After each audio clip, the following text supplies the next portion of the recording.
A very good morning to one and all present here. As we gather today with open hearts and a spirit of fellowship, may this time inspire and uplift us all. I invite everyone to stand for the invocation.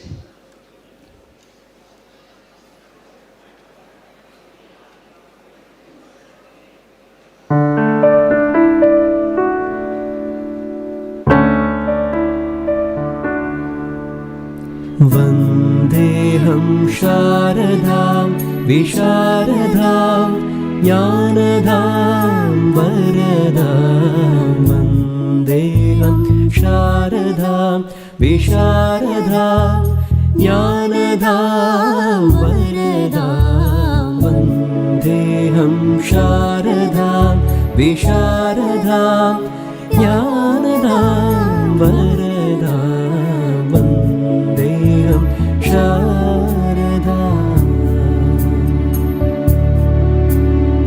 सुख स्वच्छ स्वरूपिणीं स्वच्छ हृदय निवासिनीं सुख स्वच्छ स्वरूपिणीं स्वच्छ हृदय निवासिनीं स्वप्रकाशरूपिणीं स्वप्रकाशरूपिणीं स्वप्रकाशरूपिणीं वन्देऽहं शारदां विशारदां ज्ञानदां वरदां वन्देऽहं शारदां विशारदां ज्ञानदां वरदां वन्देऽहं शारदाम्.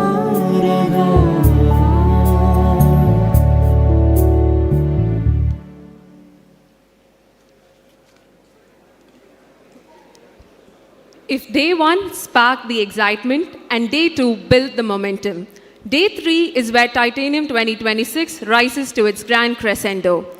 Over the past 2 days, this campus has transformed into a world alive with motion and meaning. Inside our halls, powerful plenary sessions unfolded on automotive breakthroughs, green aviation, and material science, expanding the way we see the future. As we stepped outside, the experience shifted. Immersive VR worlds drew us in. Advanced simulators gave us hands-on glimpses of real-world systems. Humanoid robots interacted, competitions intensified, and in one electrifying arena, the robo-wars set the ground trembling with machines clashing in precision and power. Titanium was never confined to a single stage. It was happening everywhere, all at once. And today, we begin with a compelling panel discussion on applications of biomaterials in regenerative medicine, a conversation that stands at the intersection of science, healthcare, and transformative research. With an exceptional lineup of speakers and thrilling moments ahead, Day 3 promises to be bigger, bolder, and truly unforgettable. Welcome to Day 3 of Titanium 2026. Today, we bring together some of the leading experts in biomedical engineering, regenerative medicine, and biotech innovation. This discussion will offer us unique perspectives on groundbreaking research and its translation into real-world healthcare solutions. Introducing our first panelist of the day, we have Professor Suresh M.L. Raghavan, who is the Director of the Biomos Lab and Professor in the Department of Biomedical Engineering at the University of Iowa. His research in cardiovascular and pulmonary biomechanics combines experimental and computational approaches to design and optimize medical devices. He has collaborated extensively with clinicians, researchers, bridging the gap between engineering and medicine. Beyond his research, Professor Raghavan is deeply committed to mentoring graduate students and fostering innovation in biomedical engineering.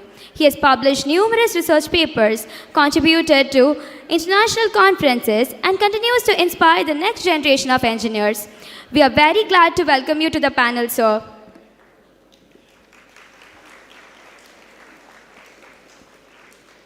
Next up, we have Dr. N. Murugan with us today. Dr. Murugan is the Senior Scientist and General Manager at Lifestyle International Private Limited, specializing in molecular microbiology and diagnostics, including NGS, RT-PCR, and clinical laboratory testing.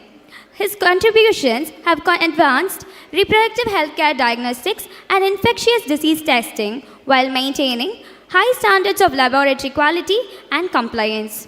He actively participates in scientific training, internships, and academic collaborations, sharing his expertise with the students and professionals alike. Let us now welcome Dr. N. Murugan with a huge round of applause. With great pleasure, we introduce the third panelist of the day, Mr. Piyush Padmanabhan. He is the founder and CEO of Next Big Innovation Labs, a Bangalore-based biotechnology company advancing 3D bioprinting and biofabrication technologies. His work addresses critical changes such as organ shortages and regenerative medicine through tissue engineering and translational research. Under his leadership, the organization has built a collaborative platform connecting scientists, clinicians, researchers, and industry stakeholders. He also serves as an honorary adjunct professor, mentoring the next generation of biotech leaders. Please join me in welcoming Mr. Piyush Padmanabhan. Introducing the moderator for today's session, Mr. Sanjeev Das, Assistant Editor at Biospectrum India and Biospectrum Asia. With a strong background in pharmaceuticals, nutraceuticals, and biotechnology, Mr. Das has closely tracked emerging research, regulatory shifts, funding landscapes, and transformations across Asia. His work involves engaging with scientists, founders, policymakers, and healthcare leaders, giving him a comprehensive perspective on innovation and commercialization in the life sciences sector. We now hand over the session to Mr. Sanjeev Das to guide today's discussion.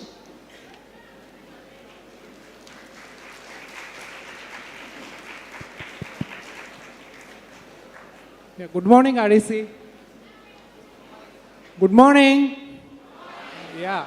So, I am Sanjeev Das. I'm from Biospectrum India, and I want to thank the Rajalakshmi Engineering College for inviting me and as a moderator. So, today I'm going to have a panel. We are having a good panel, and we are going to talk about role of biomaterials in regenerative medicine. So, starting with Professor Suresh Raghavan. So, you have been in the US for some time, and what is the scenario of biomaterials in the US? And you can also talk about your journey so far, how you started, what are the challenges you faced, and what is the future of biomaterials in the regenerative medicine? Thank you, Rajiv. I also want to start with thanking the organizers and REC for inviting me here. It's been a pleasure and spending time at Titanium with you all. To answer Rajiv's question in general, so I did my undergraduate. I was born and brought up in Mettur, close to Salem, in Tamil Nadu. I did my undergraduate in mechanical engineering at Coimbatore Institute of Technology. I went to US in '92 to pursue my PhD in bioengineering. I was very fascinated with the field of bioengineering.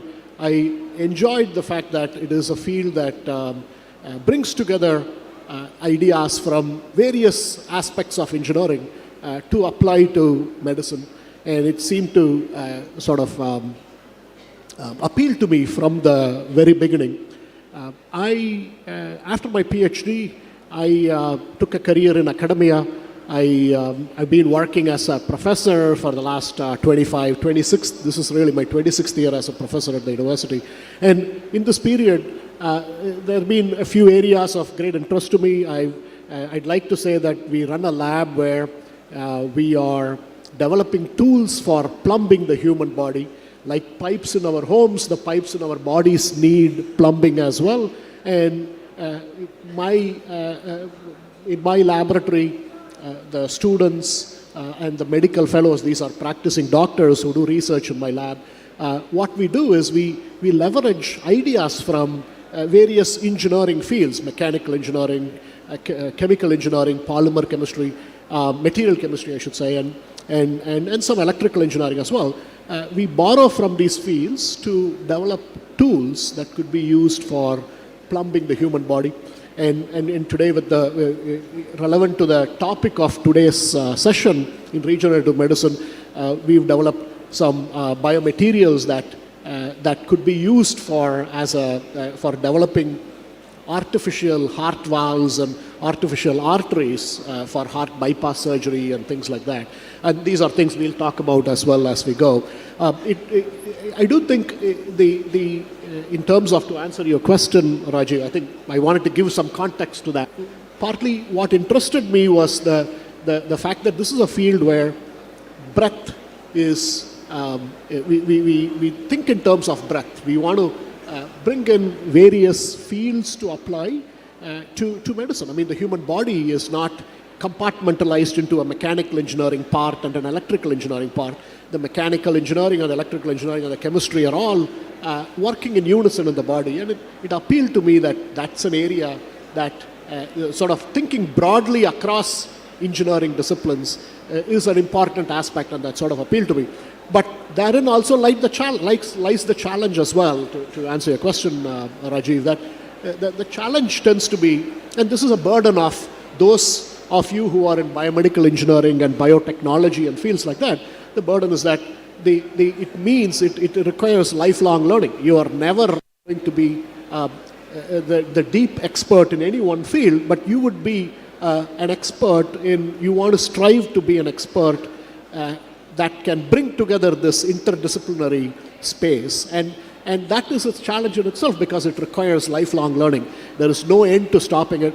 At any given time, I find myself looking up YouTube videos or reading some old textbook on chemistry or electrical engineering that I've tried to avoid in school and college. And that's part of the challenge to be in this space. So I think what I prize as the value of this field also tends to be the greatest challenge as well.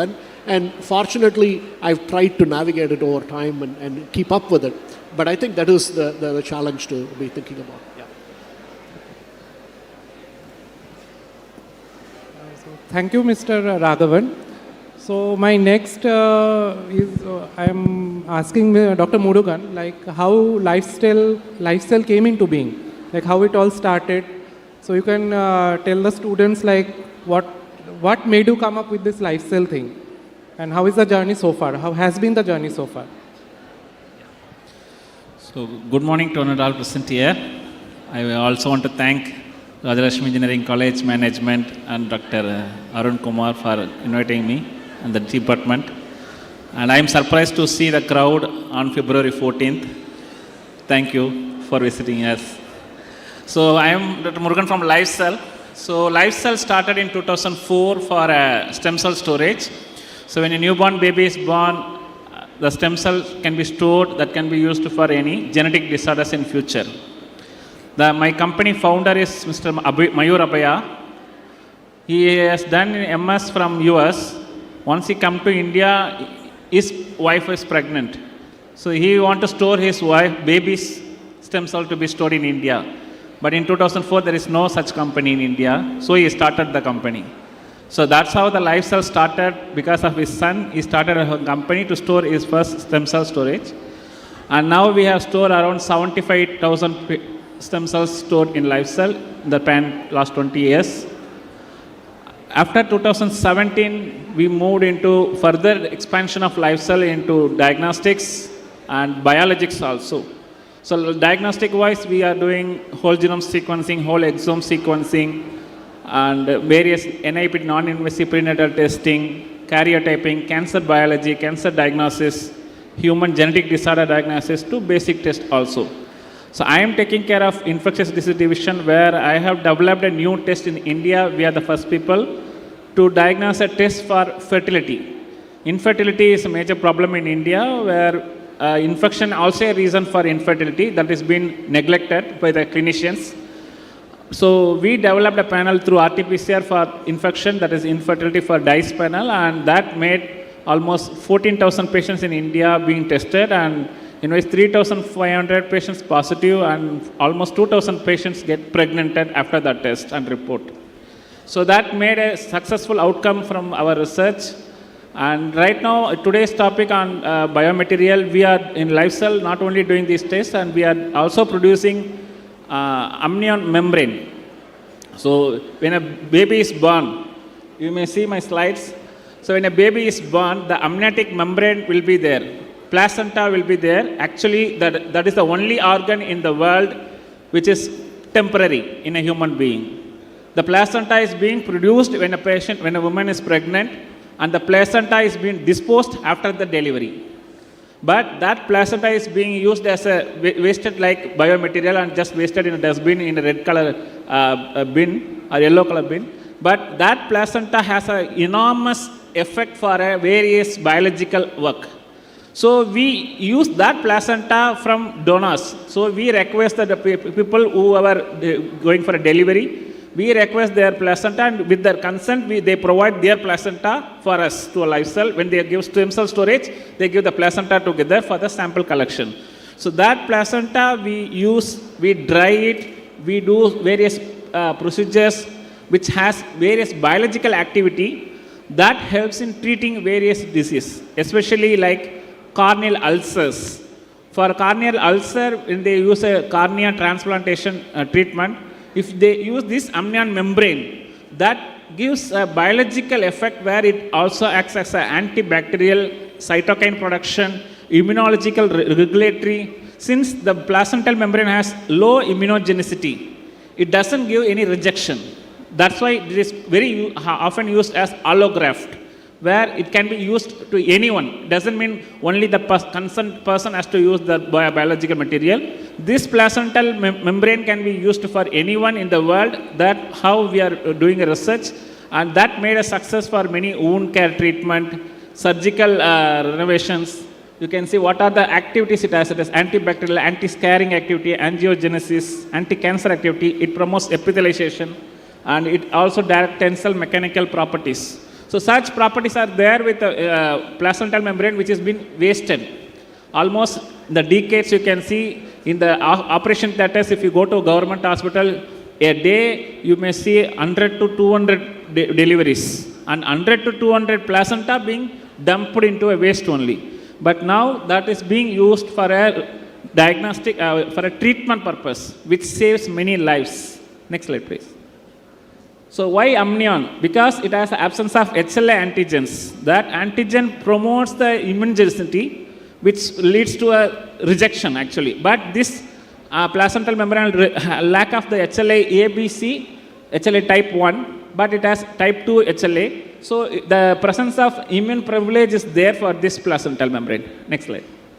And low immunogenicity, as I said, it has avascular nature. There is no blood vessel, so there will be no blood flow. That is, infection or any immunology antibodies present from the donor will not be there.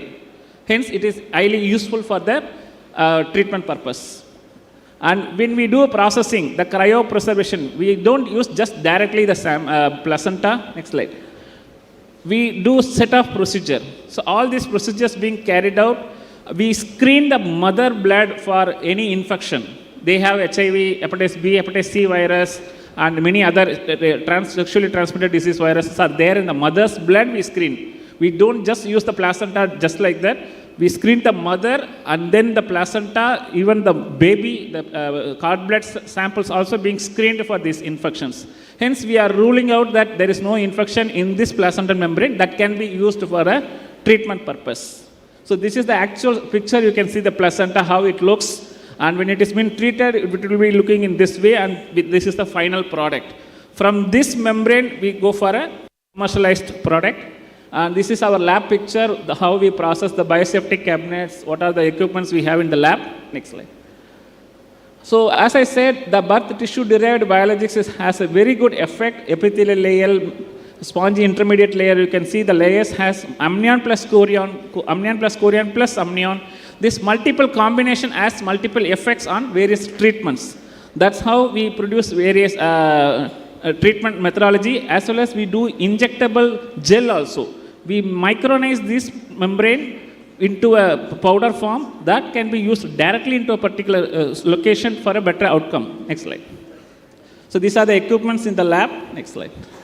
So this is the final product. You can see the picture can be used in the ocular surface, wound surface. When you have a fire injury, accidental injuries, which is not been treated for almost for a decade, for years. For them, this is an excellent treatment outcome can be occurred. Next slide. This is for ocular. Next slide. So these are the different products from lifestyle, wound care, and ocular care is there. Next slide. So the application, as I said, not only for ocular and wound, it can be used for oral cavity, tissue engineering, post-operative adhesion to heal the operation. Once the, even for pregnancy, C-section can be also used. That kind of research is going on. Next slide. So this is a picture of, real picture of wound injury and cornea. You can see how it is being treated. He is Mr. Mayur Abhaya, who developed for his son a company. Next slide. Thank you. Yeah. Thank you, Dr. Murugan. So coming to you, Mr. Piyush. So you can talk about something about biomaterials, like you are doing a lot of things, and also like its uses in the healthcare industry. Sure. I'll introduce what I'm doing first. Yeah. So I'm Piyush. I'm one of the co-founders, the CEO of Next Big Innovation Labs, NBIL for short. We are a 10-year-old bioprinting company.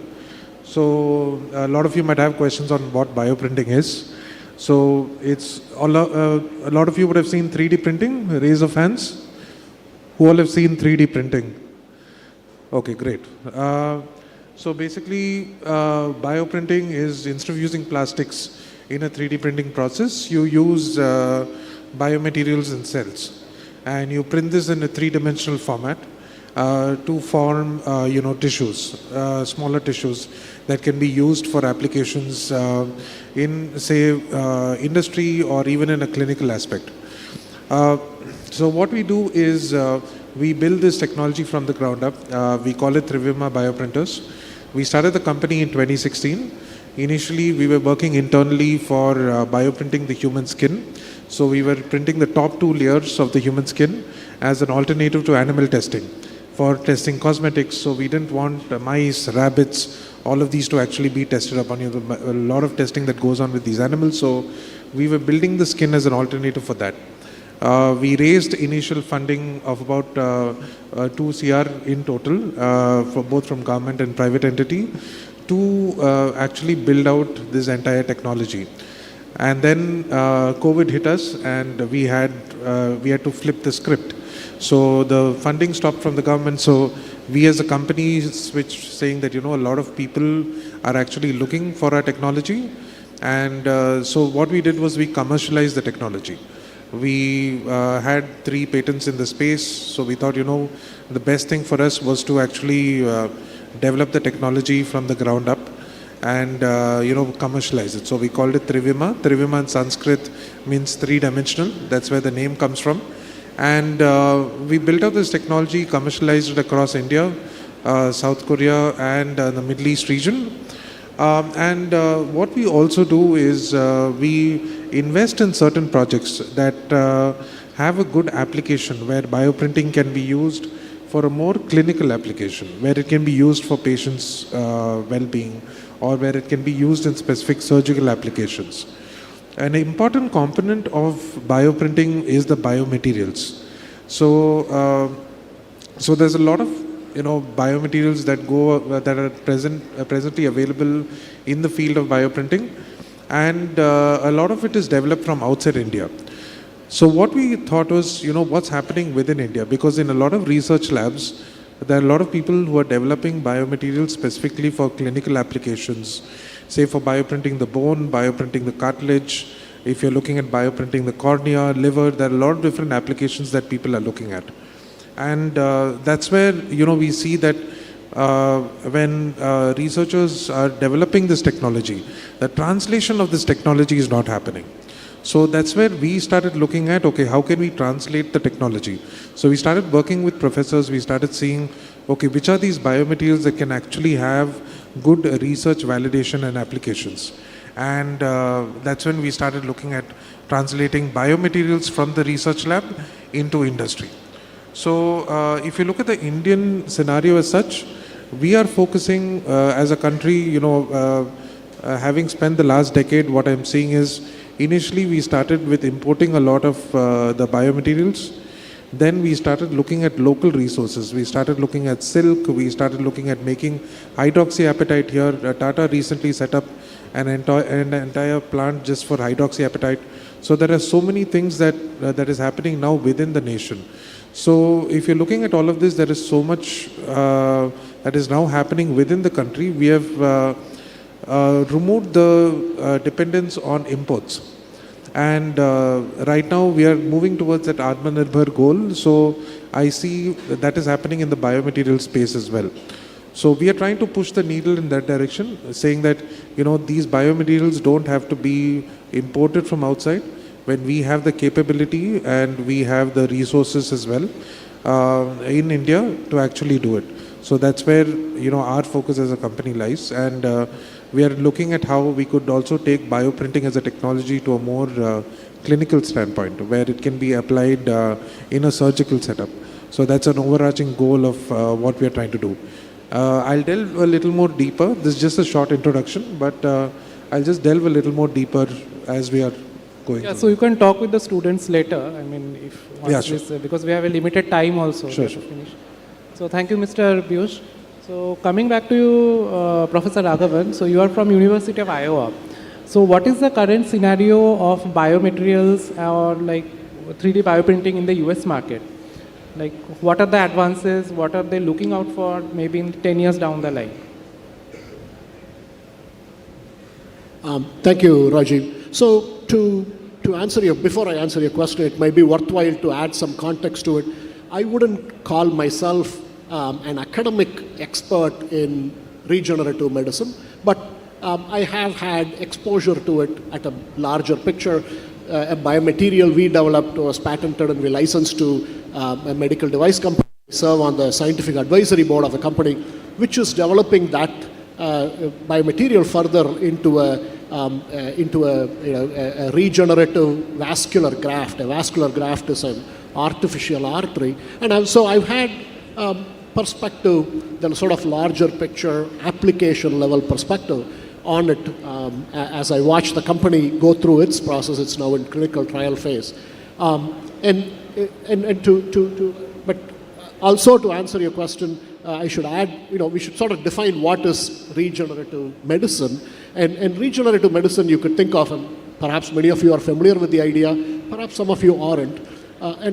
Essentially, our body has the ability to regenerate, right? We have an injury, you have a cut in your skin, the skin grows back. So there is an inherent regenerative ability we have in our body, but that regenerative capability doesn't extend to every injury, doesn't extend to every ailment, right? If your, let's say your artery gets damaged in some way, its ability to regenerate isn't as much, right?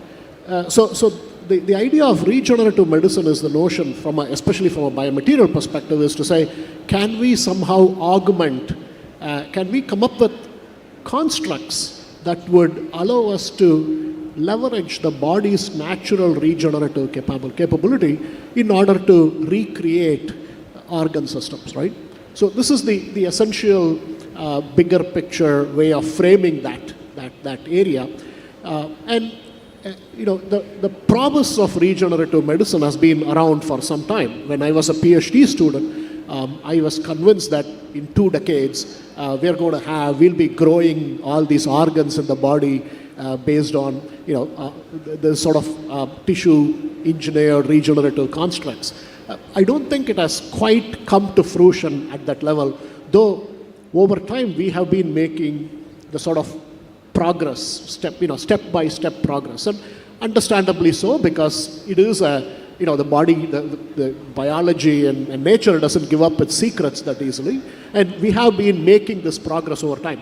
My sense is that in some areas, I do think we have made significant progress. In some areas, we are still struggling to do it.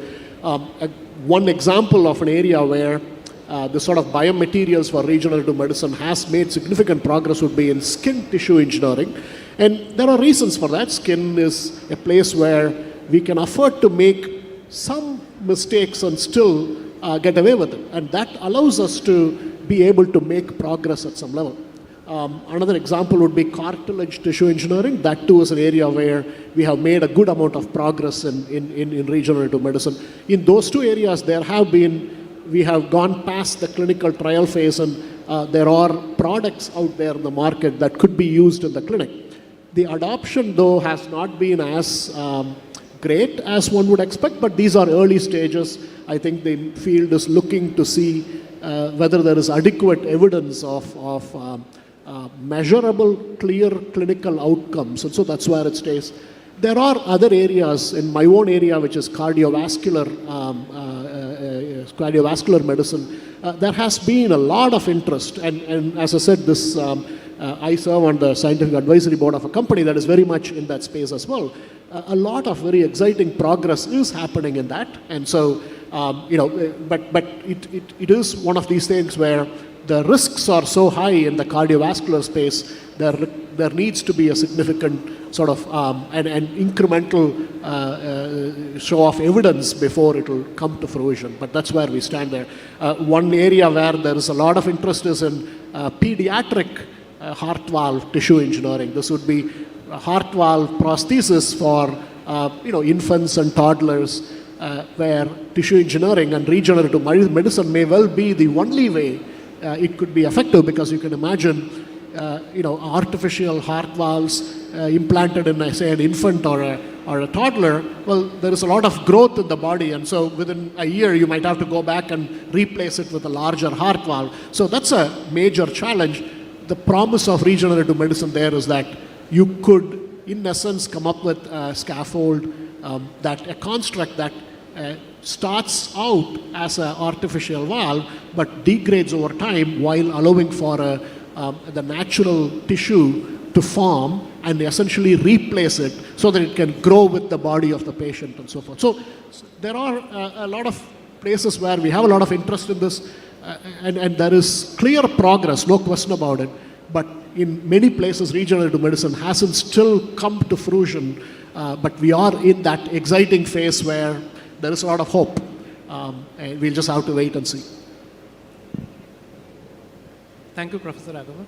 So coming back to Mr. Piyush, yeah, so like students are here, so they are pursuing something on these courses and all, on biomaterials and all. So what will be your message to the students? In the sense, what is the future of this biomaterials in the regenerative medicine sector?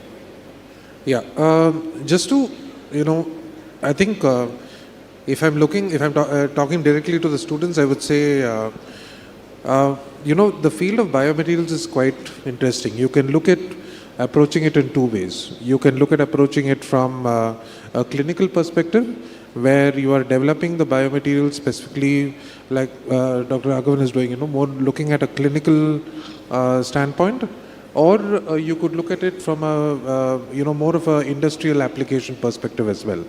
You could look at how these biomaterials have a translational capability specifically for certain industrial applications.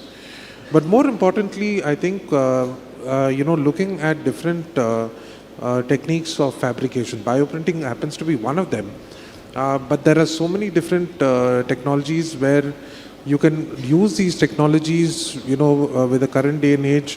There's a lot of growth in new technologies, emerging technologies in biofabrication as such. So you could look at those technologies and learning those technologies. I think as we as a domain, if you're looking at the regenerative medicine domain, is growing, you are seeing a lot of people from different backgrounds coming in. It's highly interdisciplinary. So from an industrial standpoint or from an entrepreneurial standpoint, my advice would be just don't learn one thing. You need to understand, you need to be highly interdisciplinary in the way you are approaching, any subject.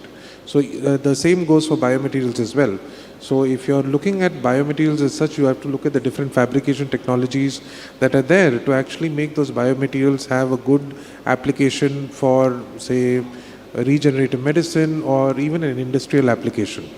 And moreover, don't stick to a single type, which might be, there are different types of biomaterials. You have natural, you have synthetic, you have composites, which are a mix of natural and synthetic polymers.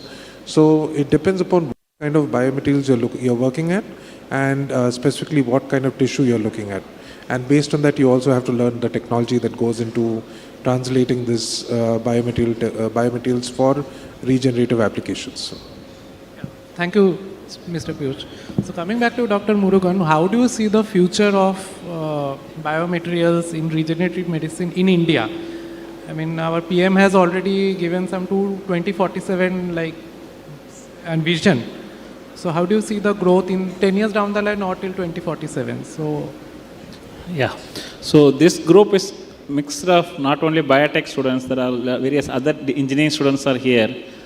So India needs a knowledge of like a marriage rice, mixture of sambar rice, curd rice, other varieties should be there. Same way for any product development, only biotechnologists cannot do everything.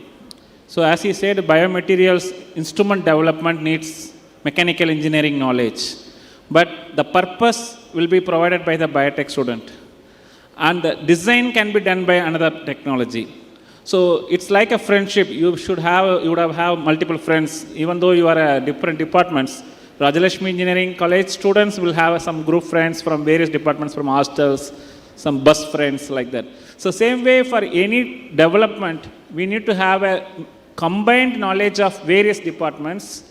And you also learn other technologies. A biotech student should know the mechanical engineering's perspective, and mechanical engineering can understand the biotech's requirement. So that way, if you have a combined knowledge for various product development, in India there is a very good scope.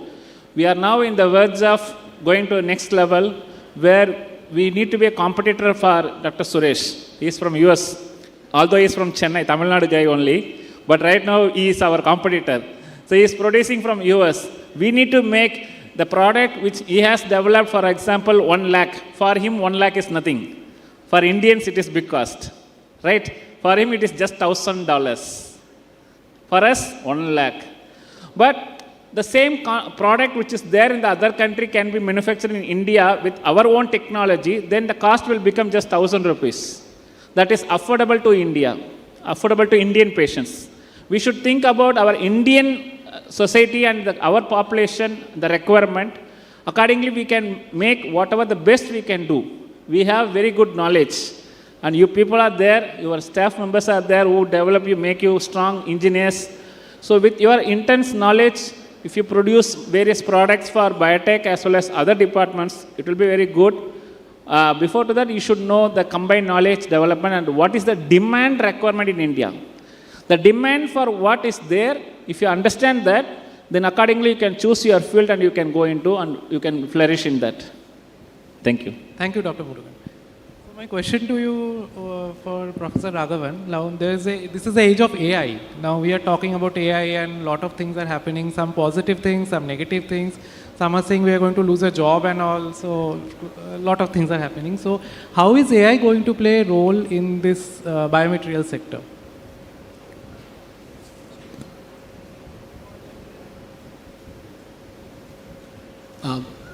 Thanks, Rajiv, for the question. I'll quickly add a comment to what Mr. Murugan was saying. Certainly second that sentiment. I think there is a lot of exciting, I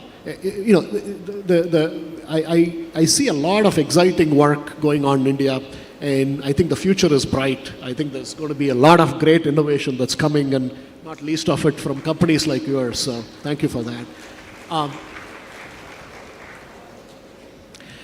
Rajiv, to respond to the question on AI, yes, I agree. I think there is a lot of AI talk. It's on our minds, and naturally, there is a lot of movement towards how we can leverage AI for any given field, for that matter. Now, if the question relates to AI with respect to biomaterials in regenerative medicine, I would say that at this point is very academic. The leveraging of AI seems to be very academic, where so very early stage academics looking to identify, for example, doing background research using AI and things of that sort. Not unlike when you get a homework problem related to something and you go to AI and you start looking for some insights into it. scientists also, seek to leverage AI, and we are looking for things like, what would be some examples out there, and it's not easy to cull a lot of literature, and so, we depend on AI we can leverage AI to do that aspect of it. Beyond that, I am not personally aware, and perhaps some of my fellow panelists might know better, I'm not that aware of any major effort in leveraging AI when it comes to this field of biomaterials for regenerative medicine. But I could just be mistaken on it. Beyond this field, though, AI, of course, in my area, which is cardiovascular medicine, there is a lot of interest in AI applied to cardiovascular medicine, though. And last year I was here in REC and I was giving a talk on AI in cardiovascular medicine. I believe that was the topic of my talk here. And there is a lot of interest there. There is, when I think of medicine in general, I think of three pieces to the puzzle. There is the diagnosis piece, there is the understanding piece. We want to understand why diseases happen from a preventive medicine perspective. There is the diagnostic piece. Can we diagnose the existence and or the severity of particular disease? And the third one is the therapeutic, the treatment piece. And AI is clearly being leveraged in each of these three pieces of medicine in any field, cardiovascular, no doubt. And you can imagine on the understanding piece, there is a lot of looking for risk factors and so forth, which we've always done from a statistical perspective. AI is at some level statistics on steroids, and so there is a lot of effort in that respect. The diagnostic piece is of particular interest. There is a lot of interest in things like, for example, early identification or rapid identification of stroke, for example, especially in disease conditions where time is of the essence. AI can be really effective in these low resource settings where we want to make quick and accurate diagnosis, and AI can be very effective there. With treatment, though, there is a lesser leveraging of AI, but it is being done there as well. Often AI's leveraging is more in terms of like imaging within an operating room and things like that, where we are using a lot of imaging equipment, we are using a lot of radiation on the patient. And there's a lot of interest in coming up with AI-based systems that leverage prior understanding, prior knowledge, in order to minimize radiation. So we're not keeping, X-raying the patient repeatedly during the surgery in an operating room, but rather using prior knowledge to predict what we would see to the extent we can with minimum imaging and so forth. So the AI is certainly having a big role in medicine in general. I wouldn't say I haven't myself seen much in biomaterials for regenerative medicine. Yeah. I would like to comment on the same AA. So AA is like AK-47, not Ajit Kumar. Okay. So, for example, it's like a gun. It can help us to save our country. It can protect us from enemies, as well as it can be misused to kill our own people also. Same way, the artificial intelligence is an excellent technology. Like, for example, now if I have AI technology with a camera, I can screen the number of people sitting here. I can screen who are sleeping, who are watching, based on the pattern recognition of the face. So that kind of technology has now come up. Even a class teacher cannot find who is the person name. They may forget. They know only their own students. Other department students cannot be picked up. But same way in medicine, clinician also can find, for example, with any surgery, before going for a surgery, they do an X-ray or CT scan. They may find what is the actual problem. Okay, because they think only on the symptom what is patient said.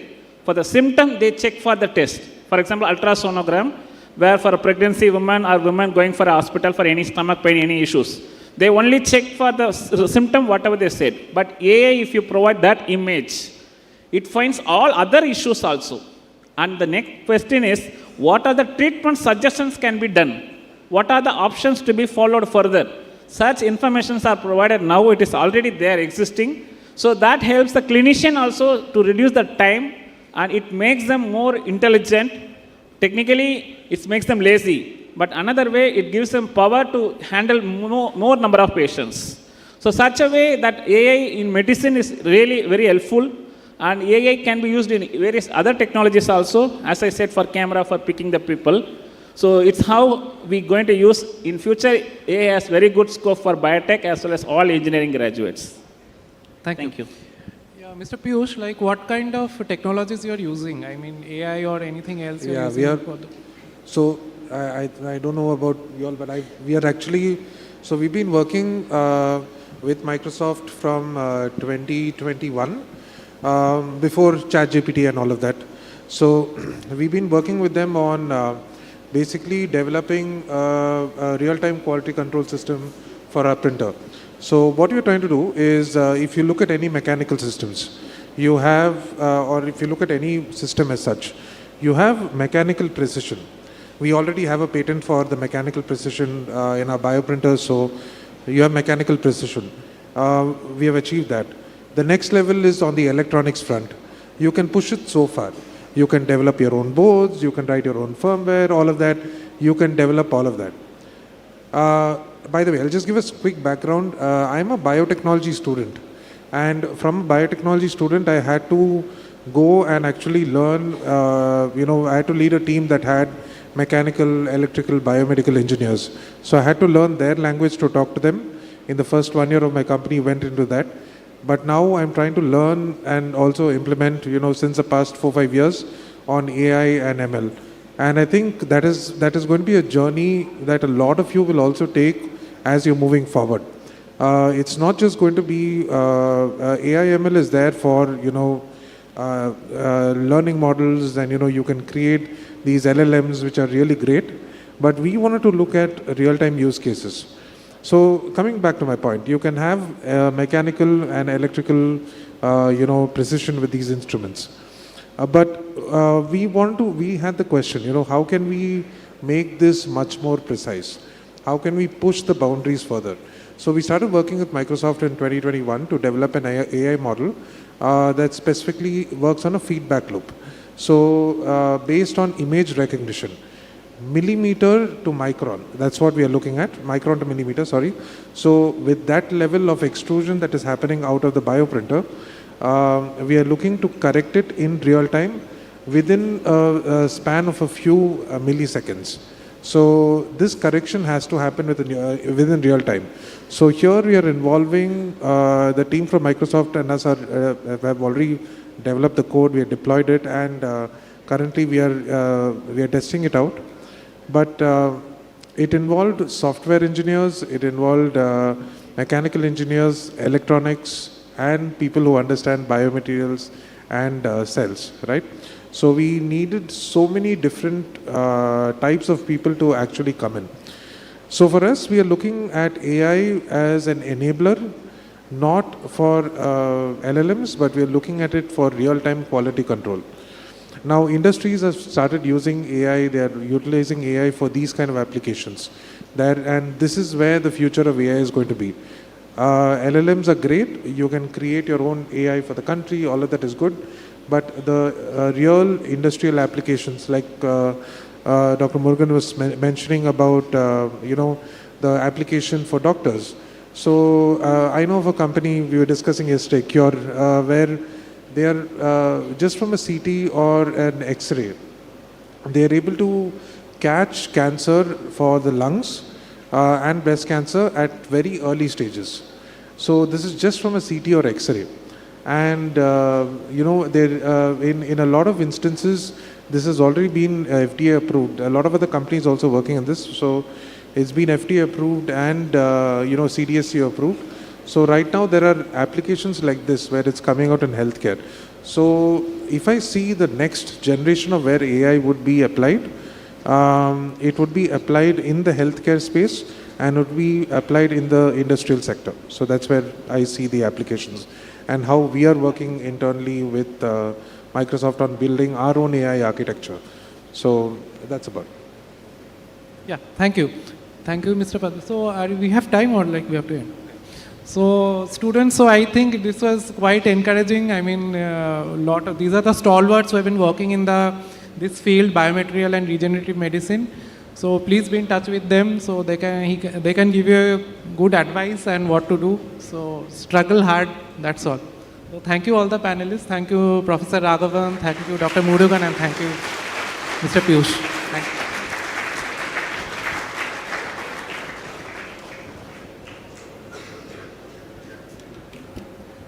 We sincerely thank all our panelists for sharing their expertise with us today, and we extend our appreciation to the moderator for guiding and enriching the discussion. Your perspectives on the application of biomaterials in regenerative medicine, advancement in regenerative therapies, and industrial solutions have provided us with invaluable insights and a deeper understanding of this rapidly evolving field, sir. I now request our Vice Principal, Dr. S.P. Srinivasan, to kindly present the mementos to Dr. Professor M.C. Raghavan and Dr. N. Murugan.